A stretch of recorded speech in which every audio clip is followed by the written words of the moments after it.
जन उत्तराखंड बुलेटिन में आप सभी का स्वागत है। बिना देरी की शुरुआत करते हैं, लेकिन एक नजर हेडलाइंस पर।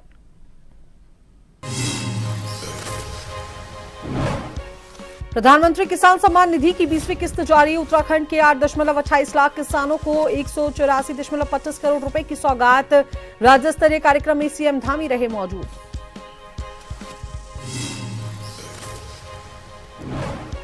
उत्तराखंड में अवैध मजारों पर कार्रवाई तेज। देहरादून नैनीताल में 3 ढहाई गई। रामनगर में सरकारी स्कूल की जमीन से भी हटाई गई 2 संरचना।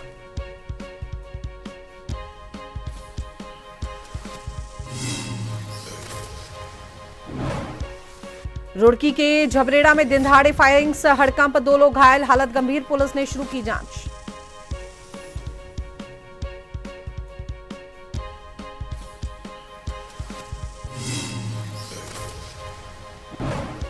तो वहीं चमोली में विष्णुगाड़ जल विद्युत परियोजना स्थल पर बड़ा हादसा। चट्टान गिरने से 8 मजदूर घायल। हैलंग में अलकनंदा नदी के किनारे चल रहा था डायवर्जन कार्य।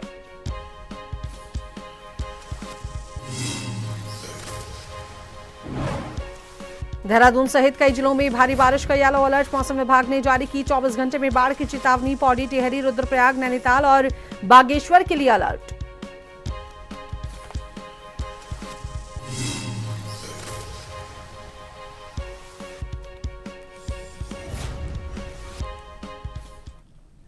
तो चलिए बात कर लेते हैं खबरों पर विस्तार से। तो प्रधानमंत्री किसान सम्मान निधि योजना की 20वीं किश्त जारी की गई है। इस अवसर पर प्रधानमंत्री नरेंद्र मोदी ने वाराणसी से वर्चुअल माध्यम से जुड़कर देश भर के किसानों को यह आर्थिक सहायता समर्पित की। उत्तराखंड में इसका राज्य स्तरीय कार्यक्रम देहरादून के गढ़ी कैंट स्थित हरवंश कपूर मेमोरियल हॉल में आयोजित किया गया, और जहां मुख्यमंत्री पुष्कर सिंह धामी की अध्यक्षता में ये आयोजन संपन्न हुआ। कार्यक्रम में प्रदेश के कृषि मंत्री गणेश जोशी और अपर निदेशक कृषि परमाराम भी मौजूद रहे। और इस कार्यक्रम के तहत उत्तराखंड के 8,28,787 किसानों के खातों में लगभग 184.25 करोड़ रुपए की राशि डीबीटी यानी कि डायरेक्ट बेनिफिट ट्रांसफर के माध्यम से भेजी गई। मुख्यमंत्री पुष्कर सिंह धामी ने इस अवसर पर प्रधानमंत्री मोदी का आभार व्यक्त करते हुए कहा कि यह योजना देश के अन्नदाताओं के आत्मसम्मान और आत्मनिर्भरता की दिशा में मील का पत्थर साबित हो रही है। उन्होंने कहा कि सरकार का लक्ष्य है कि राज्य का प्रत्येक किसान तकनीक, सम्मान और समृद्धि से जुड़ सके।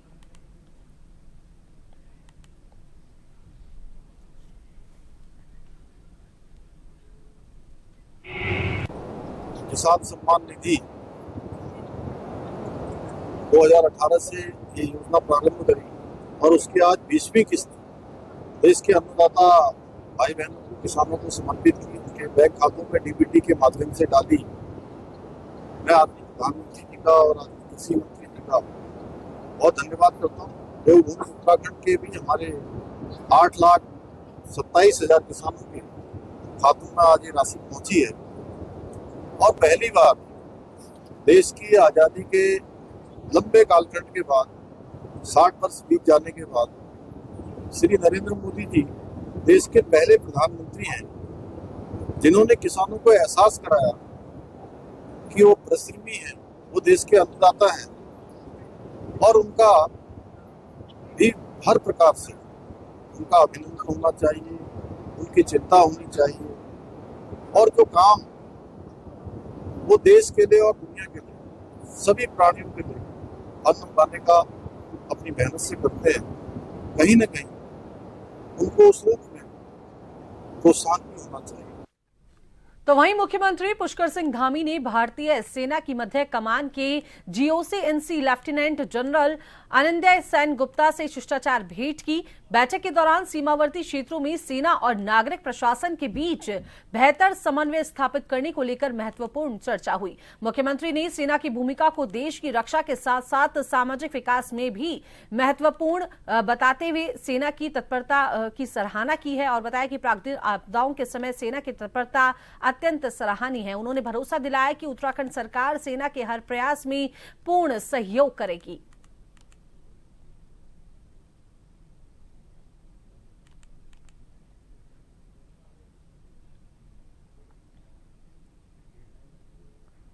राज्य गंगा समिति की 18वीं बैठक सचिवालय में मुख्य सचिव आनंद वर्धन की अध्यक्षता में संपन्न हुई। बैठक में गंगा संरक्षण, सीवेज प्रबंधन और कचरा निस्तारण संबंधी कार्यों की प्रगति की समीक्षा की गई। मुख्य सचिव ने संबंधित विभागों को निर्देश दिए कि गंगा एवं उसकी सहायक नदियों की स्वच्छता व प्रवाह बनाए रखने के लिए सभी कार्य समयबद्ध और गंभीरता से पूरे किए जाएं। कोटद्वार, पौड़ी, रुद्रप्रयाग में एसटीपी निर्माण में हो रही देरी पर नाराजगी व्यक्त करते हुए उन्होंने जिलाधिकारियों को 1 माह की समय सीमा दी। उन्होंने मॉनिटरिंग सिस्टम को डिजिटल बनाने, स्लज मैनेजमेंट और साथ ही साथ प्लान तैयार करने और शेष लेगेसी वेस्ट साइट्स को क्लियर करने की दिशा में शीघ्र कार्रवाई के निर्देश दिए।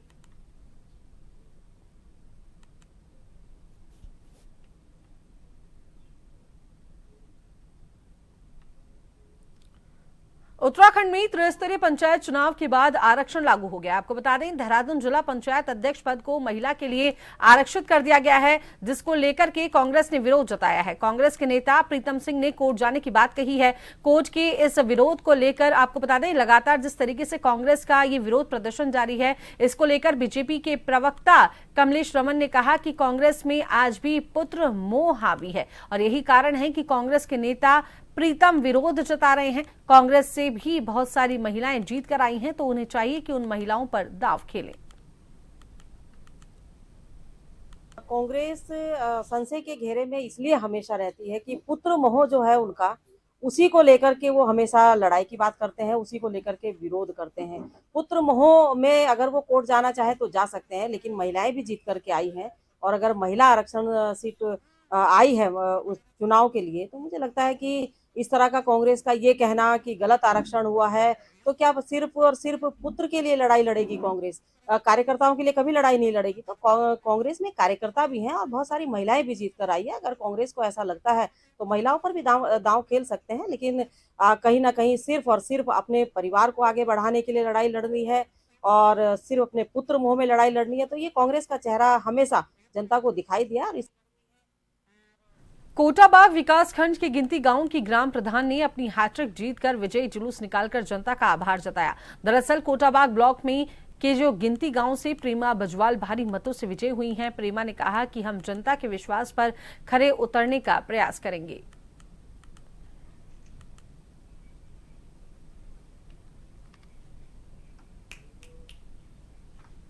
हमारा तो हमेशा ही प्रयास रहा है कि हम अपनी ग्राम सभा गिनती गाँव को एक ऐसी ग्राम सभा बनाए जहाँ गरीब ना रहे और क्या कहते संग संग सब साथ चले। और मेरा तो ये रहेगा कि हम अपनी ग्राम सभा हमने जितना भी काम किया है, आगे को जितना भी और आए, हम ग्राम सभा को और आगे को नाम लगातार ये तीसरी बार मेरे अपने ही घर में अपने परिवार में तीसरी बार ये ग्राम प्रधान का पद है। पहले भी हमने जल जीवन मिशन में 4 करोड़ का काम किया, 4.5 करोड़ का काम किया था, वो पूर्ण हो चुका है। अब जो हमारा काम बाकी रह गया, जो रोटें जो खुदी है जल जीवन मिशन में, और जो सिंचाई विभाग की गुलें हैं, सिंचाई गुलें, क्योंकि हमारा जो गांव है एक कृषि प्रधान है और यहाँ 90% किसान रहता है और हमारे गांव में 40% SC बाहुली क्षेत्र है और 15% OBC है। इनको हमने पिछली बार भी 35 प्रधानमंत्री आवास दिलाए और सभी लोगों को हमने अपनी तरफ से उनकी गरीबी रेखा से ऊपर उठाने की कोशिश की। उत्तराखंड में अवैध मज़ारों पर बुलडोजर का एक्शन लगातार जारी है। इसी क्रम में देहरादून और नैनीताल में 3 अवैध मज़ारों को ध्वस्त कर दिया गया। ये मज़ारें 2 हफ्ते पहले ही चिन्हित की गई थी और जिसके बाद इन्हें नोटिस दिया गया और फिर ये कार्रवाई की गई। इसी क्रम में रामनगर क्षेत्र में सरकारी भूमि पर बनी 2 अवैध मज़ारों को शुक्रवार को प्रशासन ने बुलडोजर से ध्वस्त कर दिया। इनके नीचे किसी भी प्रकार के अवशेष नहीं मिले। पक्के सीमेंट की बनी इस संरचनाओं को डंपर में डालकर ले जाया गया। इनमें से एक मजार सरकारी स्कूल में बनी हुई थी, जिसे भी हटा दिया गया है।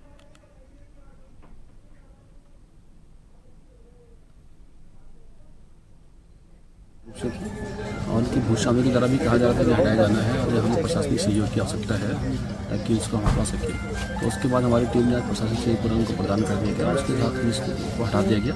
ये सभी अवैध मज़ारें दो मज़ारें हमारे ढेला में थी और एक ढिकली में थी, उनको वहाँ से हटा दिया गया। हरिद्वार पुलिस ने रुड़की के एक होटल में चल रहे अवैध देह व्यापार के धंधे का खुलासा किया है।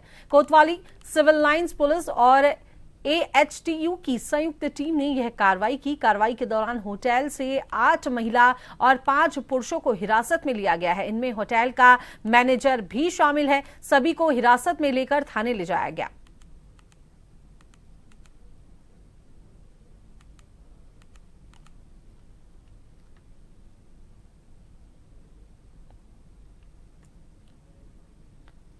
झबरेड़ा थाना क्षेत्र के गांव कोटवाल आलमपुर में आज सुबह लगभग 8:30 बजे अफरा तफरी मच गई और जब गांव के रहने वाले कुछ लोगों ने डॉक्टर तेजपाल के घर पर पहुंचकर अंधाधुंध फायरिंग कर दी। अचानक हुई इस फायरिंग में 2 लोग घायल हो गए, जिसके बाद उन्हें रुड़की सिविल अस्पताल में भर्ती कराया गया। वहां के डॉक्टरों ने उनकी गंभीर हालत को देखते हुए हायर सेंटर के लिए उन्हें रेफर कर दिया। घटना की सूचना मिलते ही मौके पर पहुंची झबरेड़ा पुलिस ने छानबीन शुरू कर दी और वहीं आरोपी मौके से फरार हो गए। घर की ही एक बुजुर्ग महिला ने बताया कि आज सुबह तकरीबन 8:30 बजे गांव के कुछ लोग उनके घर पर हथियार लेकर आए और कई राउंड फायर कर डाले, जिसमें उनके घर के वंश और सुशील घायल हो गए। महिला के अनुसार पिछले 1.5 माह से चले आ रहे विवाद को लेकर दूसरे पक्ष के लोग घटना को अंजाम देने के बाद मौके से फरार हो गए। फिलहाल पुलिस मामले की जांच पड़ताल कर रही है।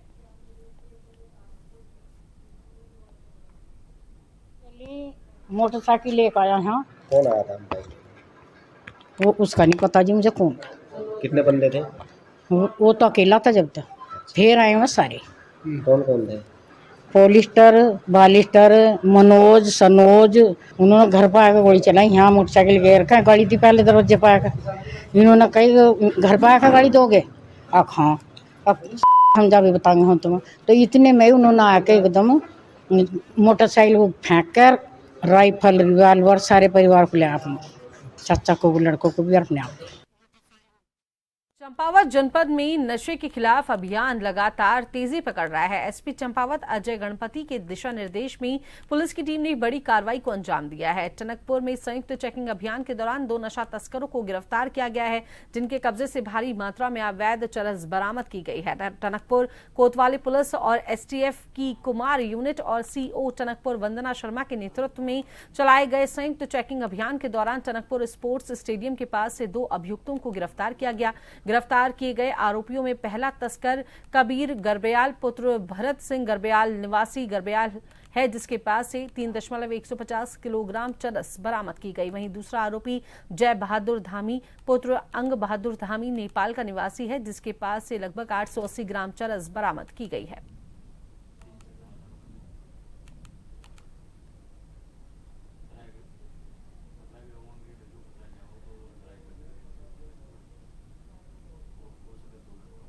देवभूमि जो माननीय मुख्यमंत्री जी का मिशन है उसके तहत कार्रवाई जारी है। इसी के क्रम में कल 1 अगस्त को एसटीएफ और टनकपुर पुलिस इनकी जॉइंट टीम द्वारा 2 व्यक्तियों को हिरासत में लिया गया टनकपुर स्टेडियम के पास से, जिनके पास से 4 किलो 30 ग्राम अवैध चरस बरामद हुई है। इन 2 व्यक्तियों का नाम है कबीर गरब्याल, जो निवासी है थाना धारचूला, जिला पिथौरागढ़ के, जिनकी उम्र 52 साल है, और दूसरा अभियुक्त जो है उसका नाम है जय बहादुर धामी, जो रहने वाला है थाना झापा, जिला बजांग, जो नेपाल का सिटीजन है। इन दोनों के पास से क्रमशः कबीर गरब्याल के पास से 3 किलो 150 ग्राम इतनी चरस बरामद हुई है और अभियुक्त जय बहादुर धामी के पास से 880 ग्राम चरस बरामद हुई है। दोनों के पास से कुल 4 किलोग्राम से ऊपर चरस की बरामदगी हुई है। तो चलिए वक्त तो चला है एक छोटे से ब्रेक का।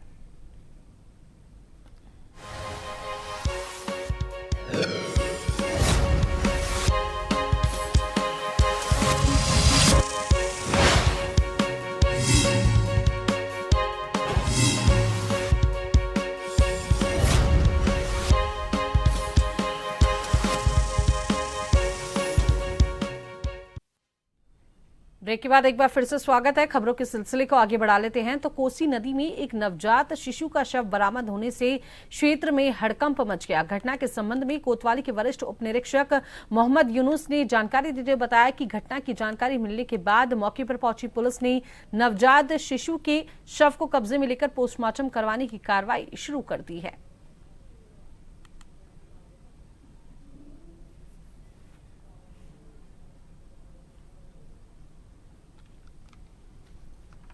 नवजात शिशु का शव पड़ा हुआ है। सूचना पर जो है थाने से पुलिस बल मौके पे पहुंचा है, उसको कब्जे पुलिस लिया गया है, पंचायतनामे की कार्रवाई की गई है और पोस्टमार्टम रिपोर्ट आने के बाद उसमें वैधानिक कार्रवाई की जाएगी।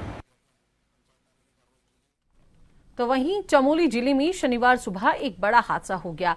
हैलंग में अलकनंदा नदी के किनारे निर्माणाधीन विष्णुगाड़ पीपलकोटी जल विद्युत परियोजना के डाइवर्जन साइट पर आपको बता दें अचानक एक विशाल चट्टान टूटकर गिर गई। बताया जा रहा है कि हादसे के वक्त मौके पर मजदूर काम कर रहे थे और यह घटना उस समय हुई जब डाइवर्जन निर्माण कार्य चल रहा था। घटना में 8 लोगों के घायल होने की खबर सामने आई है।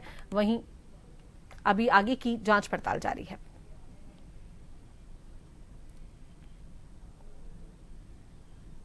हेलंग के पास जो विष्णु गार्ड परियोजना है उसमें कुछ पहाड़ दरकने की सूचना प्राप्त हुई थी और ये टीएचडीसी की साइट है जहां करीब 300 मजदूर कार्यरत थे और जिस साइट पे पत्थर गिर रहे थे वहां अप्रॉक्सीमेटली 70 मजदूर थे और जब पत्थर गिरने स्टार्ट हुए तो सभी ने भाग के अपनी जान बचाई। कोई कैजुअलिटी की सूचना नहीं है।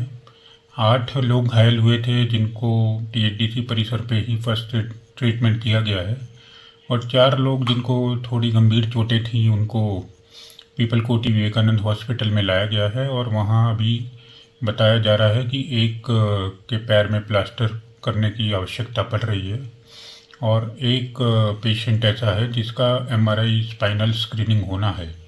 उसके लिए एम्बुलेंस की व्यवस्था करते हुए उनको श्रीनगर मेडिकल कॉलेज भेजा जा रहा है। गंगा नदी के तल से हो रहे अवैध खनन पर उत्तराखंड हाईकोर्ट ने सख्त रुख अपनाते हुए हरिद्वार जिले के सभी स्टोन क्रैशरों को तत्काल बंद करने का आदेश दिया है। कोर्ट ने डीएम और एएसपी को बिजली पानी की आपूर्ति भी काटने और 1 सप्ताह के भीतर कार्रवाई की रिपोर्ट सौंपने को कहा है। आदेश मिलते ही जिलाधिकारी मयूर दीक्षित की अगुवाई में प्रशासन ने करीब 30 स्टोन क्रैशरों को सील कर दिया। डीएम ने स्पष्ट किया है कि नियमों के खिलाफ काम करने वालों को कोई छूट नहीं मिलेगी।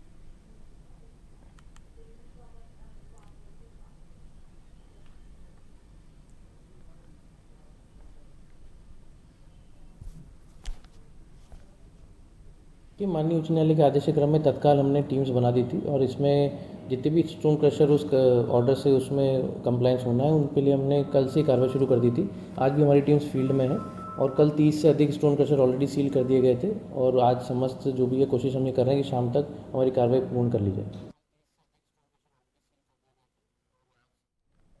सीमा सुरक्षा बल यानी बीएसएफ ने एक बार फिर साहस और सेवा का अद्भुत उदाहरण पेश किया है। हिमाचल प्रदेश और लद्दाख क्षेत्र की 6000 मीटर से ऊंची 4 चोटियों के आरोहण के लिए महिला और पुरुषों का संयुक्त दल आज रवाना हुआ।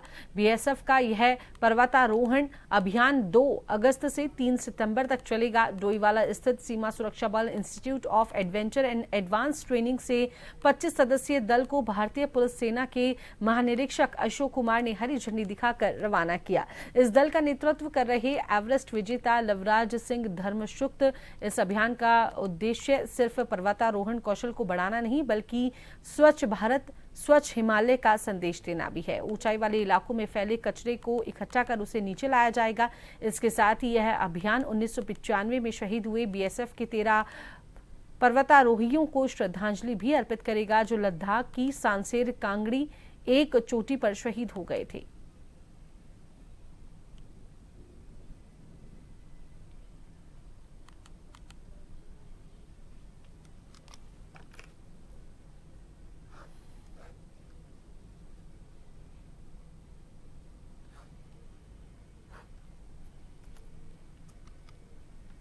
तो दोनों की क्षमता बराबर है ये हम बताना चाहते हैं। प्लस क्या है कि एक्सपीडिशन में हम ना केवल उन 4 चोटियों को फतह करेंगे जो 6000 मीटर से ऊंची है बल्कि वहाँ पे जो कचरा गंदगी और जो इस तरह के लोग फेंक के गए हैं नेचर को प्रदूषित किया है उनको हम वापस लेके आएंगे। और ये जो हमारी टीम है जो 22 सदस्यों की टीम है वो पूरे जितना मैक्सिमम कचरा होगा वहाँ से ला के नीचे लेके आएगा ताकि इकोलॉजिकल बैलेंस को हम मेनटेन कर सकें। बीएसएफ का मेन मकसद है कि नए लोगों को भी लेके आना है और उनको भी कराना है और सारे जितने भी एडवेंचर से जुड़े हुए लोग हैं उनको इस मैसेज जाए कि भाई कोई एक मॉनिटरिंग भी होता है, इन्वायरमेंट से जो है उसको लगाव भी है और इन्वायरमेंट को सेव करता है, यही मेन मकसद है।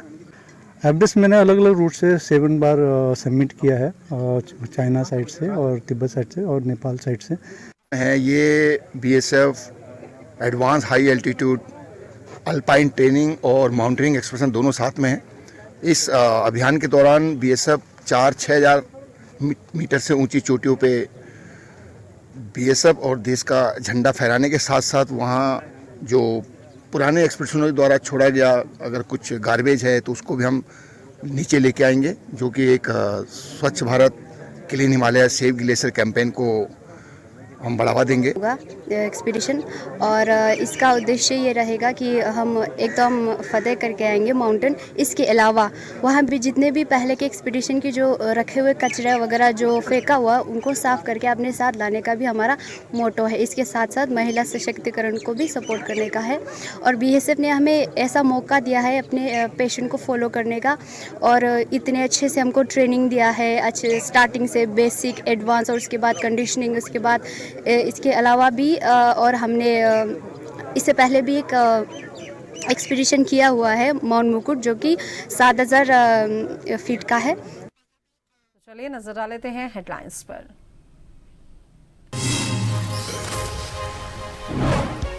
प्रधानमंत्री किसान सम्मान निधि की 20वीं किस्त जारी। उत्तराखंड में 8.28 लाख किसानों को 184.25 करोड़ रुपए की सौगात। राज्य स्तरीय कार्यक्रम में CM धामी रहे मौजूद।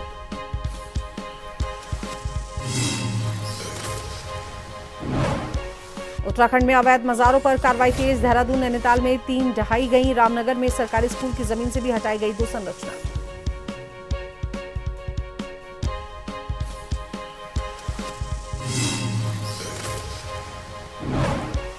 रुड़की की जबरेड़ा में दिन दहाड़े फायरिंग से हड़कंप, 2 लोग घायल, हालत गंभीर। पुलिस ने शुरू की जांच।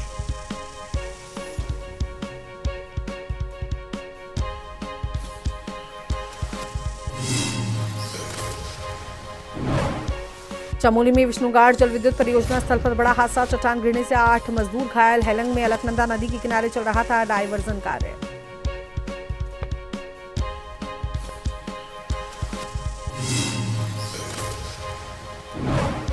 देहरादून सहित कई जिलों में भारी बारिश का येलो अलर्ट। मौसम विभाग ने जारी की 24 घंटे में बाढ़ की चेतावनी। पौड़ी, टिहरी, रुद्रप्रयाग, नैनीताल और बागेश्वर के लिए अलर्ट।